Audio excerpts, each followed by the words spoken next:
Hey everyone, I'm Zan Big, this is Auto Group, and this is the 2010 Mercedes Benz E350.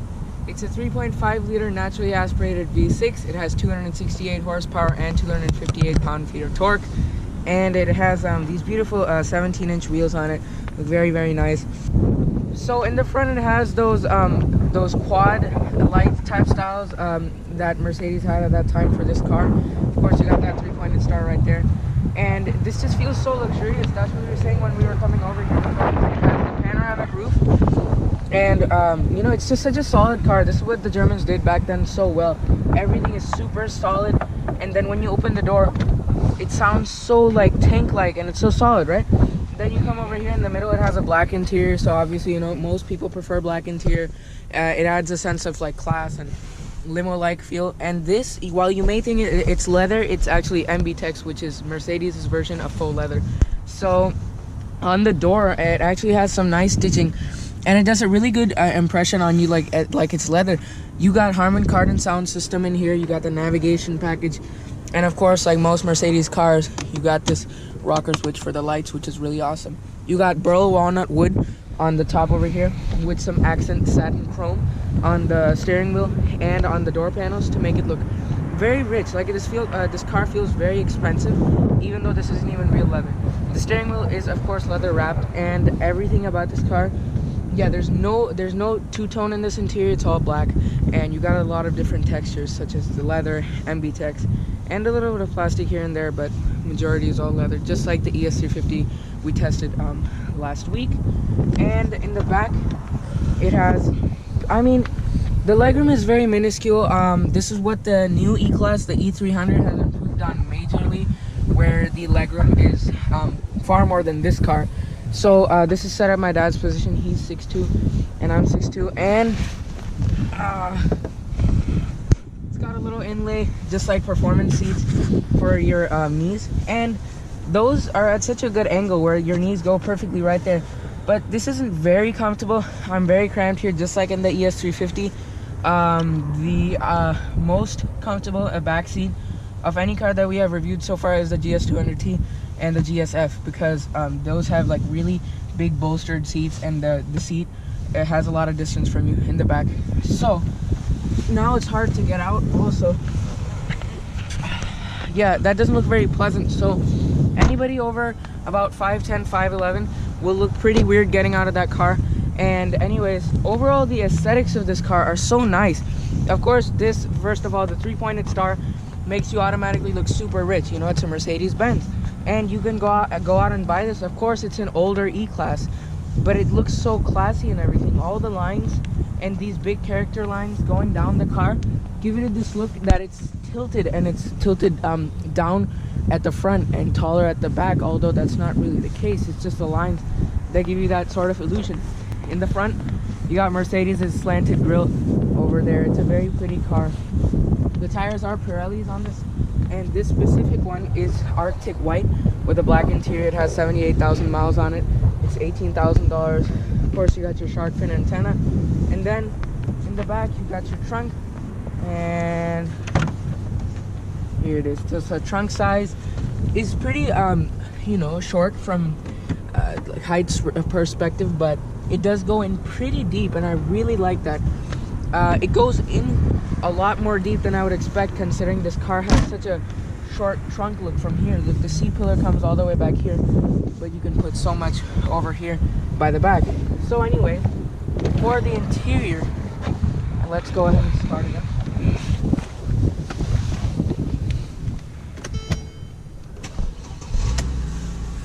So it has an electric power assist steering wheel, black interior, absolutely beautiful. The gear selector is a little different for Mercedes. What they do is it's on the steering column, and it has up for reverse 2 times, and middle one down without fully going to drive is neutral, then the full down is drive, and parking brake is just by pressing this little beautiful chrome finish button. And then the steering wheel, while it is very simple looking, it is a 4-spoke old style steering wheel.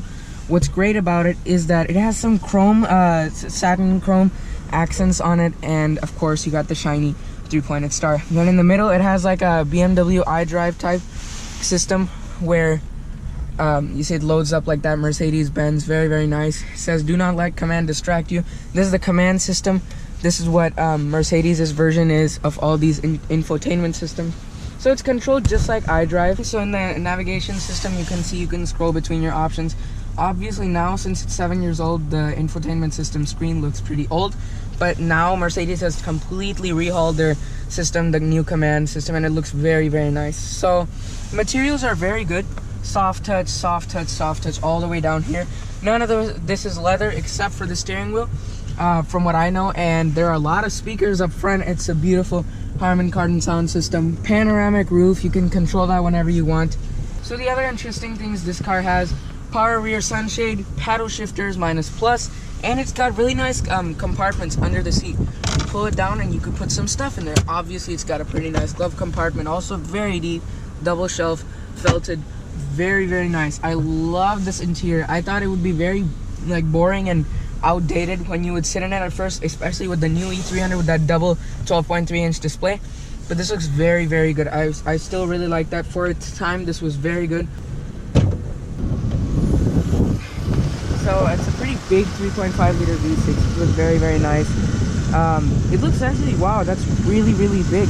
And it makes 268 horsepower, like we said, which is 4 less horsepower than the ES350 that we reviewed last week, the 2009 model.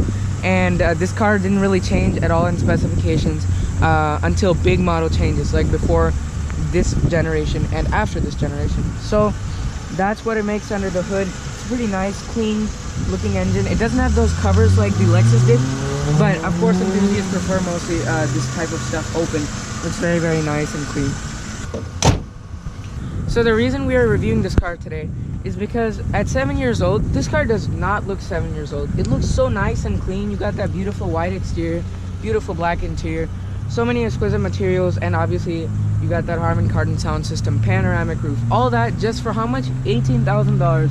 Here at McGrath Lexus of Westmont, this car has 78,000 miles, and for that price and this look, it's just such a good package. If you're looking for a first car, this is perfect. This is a very rare thing to see. This car holds so much value from Mercedes Benz, because they're not known for holding their values after a while.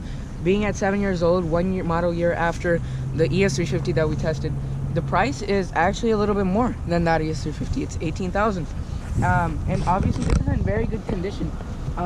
For the most part, it's a very nice, clean car. It's got everything you want: navigation, great audio system, 3-pointed stars right there. It looks great. What a nice car, right? So now let's go ahead and drive it. Alright, so driving in the E350, it's obviously it has a very nice interior, and the gauges are beautiful. One of the gauges is just a whole huge clock, and it's bigger than the tachometer, which is really awesome. But the thing that's really nice about this car, which most people don't prefer in this segment, but I for some reason really like this, is the car is extremely planted to the ground, and there's zero body roll, and there's a lot of vibration on the floor. So it has a very nice light steering wheel, electric power assist, obviously, but the vibration in the seat, it feels very, very tied down, and it doesn't give you that luxurious plush ride that you really want from a Mercedes. But I certainly really like that, and I think in the new Mercedes they have really changed that, even for the C-Class.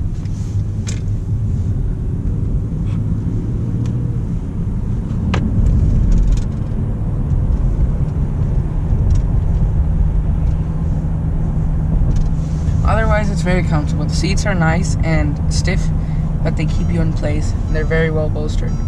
Look at how well thought out this is. So do you rest your hand, you obviously got this nice little pad, but you can pull it up and it opens the glove compartment. And of course you still got that same Ulta bag that's everywhere.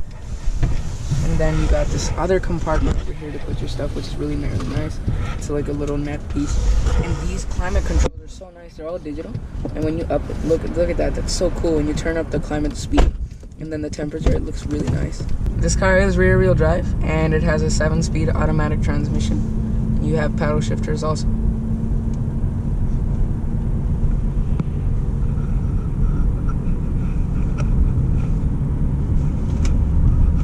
Well, I think it's a sports package, AMG package. So the ride is very stiff. kind of a little noisy as well. Steering feel is good, but it looks like that car is actually holding itself somehow. It's not that the way it should go, because of, and if you step on it, then it's kind of a little movement here and there. I don't know the reason. There is no handbrakes in the place, but it's very tight. So it's good for the performance car, but for the family's luxury sedan, this car should drive like softer and but somehow it looks like that. The power is there, but you have to struggle a little bit to move it like in a sports manner.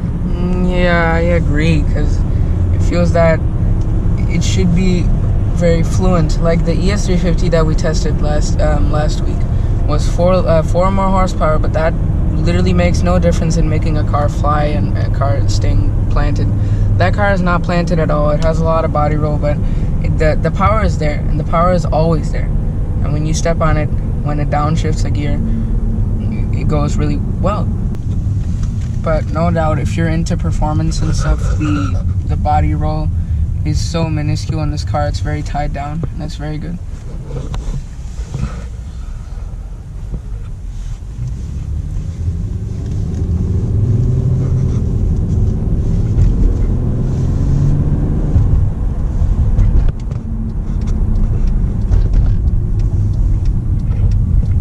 That's what German cars are so good at. They make them so well-mannered in terms of performance, but the luxury drive quality isn't there. I have a feeling that the new Mercedes E300 probably has a much better ride, and it's probably way more luxury focused, because a lot of journalists have been saying that that's the best luxury car out there. Alright, so now we put it to sport from this fancy little button over here.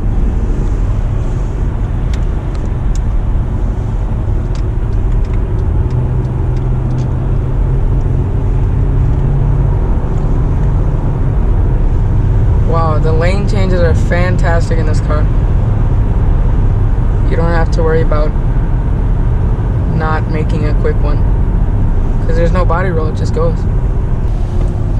So the command, the scroll button, makes such a nice sound like each time it goes. Very, very, very, it feels very expensive. And it's so cold, so it should be like aluminum or something. It's very nice. And the navigation is pretty small. Alright, if I press full screen, bam, there we go. That's the full size navigation system. It looks pretty nice. And otherwise, like the car, the interior, considering this car looks very low, it has a nicely sized interior. I don't know, if we close the sunroof, maybe then it'll feel a little tight. But you know what's really weird about this car? Maybe it's because this isn't a leather package, but the headliner isn't the best material. It's just cloth, and it should be more like Alcantara in a car like this, because the ES350 had that stuff. I don't know why this car doesn't. So it's like some things that car has that this doesn't, such as reliability. Another thing is that this car, although it's very cheap, very reasonably priced, 80,000 miles, that's the problem with these cars. They're very unreliable. But sometimes these cars come out really well. They don't have issues that much at all. So you have to have some sort of warranty to go with that in case you're buying a German car. But when you're buying a Japanese car, most of the time the reliability is very strong, although body integrity for sure is for the German cars. By far, these cars are so well engineered in terms of fit and finish that everything just goes bam bam, nothing sounds like hollow or anything. It's so tank like, and I love this. My favorite company right now is Mercedes for sure, and this car, that was a Bentley GTC. Yeah, but this car for sure is, in terms of fit and finish and build quality, excellent. I love this so much, and this is probably my favorite review by far because it's a Mercedes. So one thing that we compared slightly differently for this car is that this car is truly it's not what Mercedes usually does. They don't do rear-wheel drive mid-sized sports sedans. They do luxury cars, and that's why we compared it to the ES350, right? That's such a luxury car. But turns out this car is more focused towards being just like the 5 Series, a rear-wheel drive platform, awesome front engine car with a great engine, very tied down, zero body roll, and a fantastic sports tuned ride. And it's not exactly what you want in a luxury car. Had this been the 5 Series that we were reviewing, this would immediately compare to the GS from Lexus, and now I guess it compares to the E-Class if we were to review that car. But since we're reviewing this car, it was kind of confusing at first, but now we know for sure that the competitor for this car, at least for this generation, is the Lexus GS. No matter which one you choose, that's what this car does best, performance. It wasn't even like, there shouldn't even be a comfort mode in this car. When we put it to sport mode, there was basically no difference except for maybe the throttle response got sharper. So this car being at 80,000 miles, $18,000, it's great. You gotta take it with a little bit of that, you know, pinch of unreliability that you face with a German car, but it's a fantastic car, great value. I'm so surprised that it held that much value for that time. Great car. Thank you so much to Art Cool and Regret Lexus of Westmont for providing this vehicle. You can buy this one. I already told you what this car has to offer. You can go ahead and check this out. That's about it for this review. Thanks so much for watching. Subscribe for weekly videos, and we'll see you guys in the next one.